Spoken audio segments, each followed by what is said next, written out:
Hi friends, ஒரு சின்ன tips தான் சொல்ல போகிறேன். இப்போ தான் தைச்சேன் அந்த ப்ளவுஸு. இதுமாரி நம்ம பட்டையாக அந்த லேஸ் வாங்கி வைக்கிறதுனால இந்த ரவுண்டு கழுத்துக்கெல்லாம் வந்து முறுக்கிட்டு வரும், ஒரு மாதிரி பெரட்டிக்கிட்டு வரும்.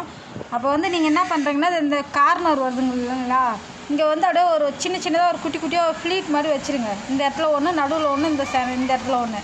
இதை வச்சிட்டிங்கன்னா அவங்களுக்கு வந்து அந்த ரவுண்டு ஷேப் அழகாக கிடச்சிடும். அவங்க போடும்போது ப்ளவுஸ் வந்து இப்படி பெரட்டிக்கிட்டுலாம் வராது, இல்லை இப்படி தூக்கிட்டுலாம் இப்படி வராது. அது அழகாக ஷேப் அழகாக நிற்கிது. நீங்கள் இதேமாரி சின்ன விஷயத்தெலாம் நம்ம எதாவது கண்டுபிடிச்சி செஞ்சோம்னா ப்ளவுஸ் சூப்பராக வந்துடும்.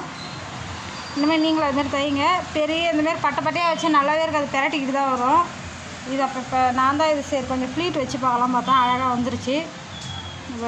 கை வந்து பஃப் ஸ்லீவ் தான் கேட்டாங்க. இது ஒரு காலேஜ் பாப்பாவுக்கு 1 மணி நேரத்தில் தான் இப்போ தைச்சேன் நான். இது காலையில் கொடுத்தாகணும். காலையில் இல்லை, இப்போயே வரேன் நான். காலைல வந்து வாங்கிக்கமான்னா காலைல டைம் இல்லைன்ட்டாங்க. அதனால் இப்போ கொடுத்தாகணும். தைச்சி முடிச்சிட்டேன். ஆனால் இதில் வந்து நான் கப்பு வச்சு தைச்சிருக்கேன். அவங்க வந்து அந்த பாப்பா வந்து கொஞ்சம் சப்பையாக இருப்பாங்க. அப்படியே மேல் வாட்டமாக தான் வச்சுருக்கேன்.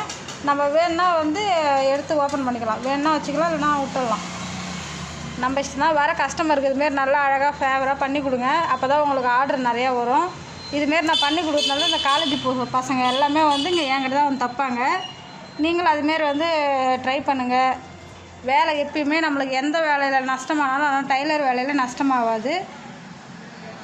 பார்த்து தைச்சி கொடுங்க கஸ்டமருக்கு. ஓகே, பாய்.